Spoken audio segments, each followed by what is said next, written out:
சாய்ராம், வணக்கம். இப்போ நீங்கள் பார்க்குறது ஸ்ரீ துவாரகமாய் ஆலயம். ஷிரடியில் அமைஞ்சிருக்கிற இந்த துவாரகமாய் ஆலயத்தில் 16ஆம் தேதி செப்டம்பர் மாதம் திங்கட்கிழமை நாம் அப்பாவை தரிசனம் பண்ணோம். உண்மையிலே ரொம்ப சந்தோஷமாக இருக்குது. பார்த்தீங்கன்னா தெரியும், துவாரகமாய் ஆலயத்தில் அவ்வளவு மக்கள் கூட்டம். இரவு 8:30 மணி. இது அவ்வளோ கூட்டம்.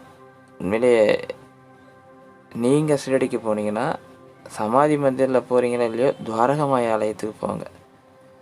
ஏன்னா பாபா வாழ்ந்த இடம் சாய்ராம். அது பாபாவோட புனித பாதங்கள் பட்ட இடம். அந்த இடத்துல தான் அவர் படுத்து தூங்கினார், மக்களை சந்தித்தார்.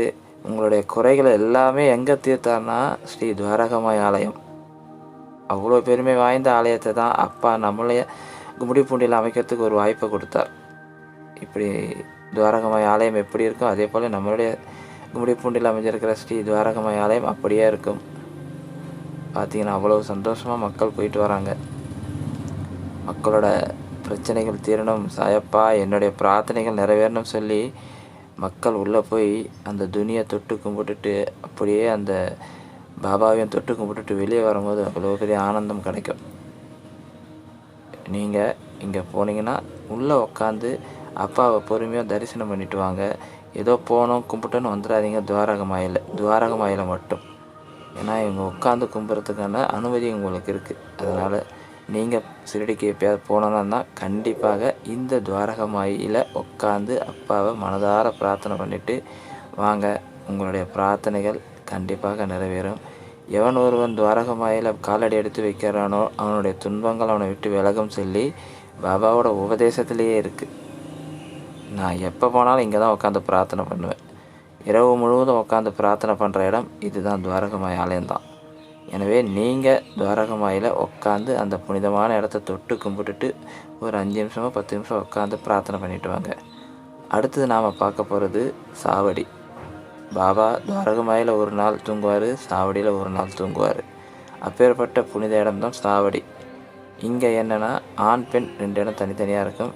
இப்போ பாருங்கள், ஒருத்தர் மேலே போகிறார் ஆண், ஆனால் அங்கே போகக்கூடாதுன்னு உள்ளே சொல்லி திருப்பி அனுப்பிடுவாங்க. ஒரு வெள்ளை சட்டை போட்டவர் இங்கே உள்ளே வரக்கூடாது, பக்கத்தில் போகணும். எனவே ஆண் தனியாகவும் பெண் தனியாகவும் இதில் போகணும். இது உள்ளே இருக்கிற பாபாவோட புகைப்படம் தான், அந்த ஒரிஜினல் புகைப்படம் தான் நான் எல்லாருக்கும் கொடுக்குறேன்.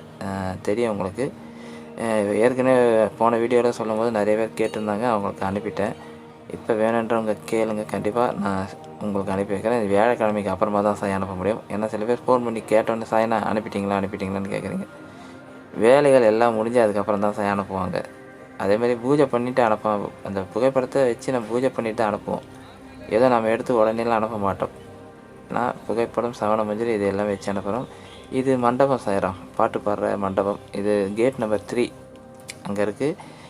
ப்ரோக்ராம் ஏதாவது பண்டிகை காலத்தில் இப்போ கூட ஒரு கச்சேரி நடக்குது, பார்த்தீங்கன்னா தெரியும். அது இப்போ ஏதாவது ப்ரோக்ராமு பண்டிகை காலத்தில் மீட்டிங்கு, டான்ஸு, ஆடல் பாடல், பரதநாட்டியம்னா இந்த இடத்துல வைப்பாங்க. பெரிய ஸ்டேஜ், எல்லோரும் உட்காந்து பார்க்குற அளவுக்கு இருக்குது.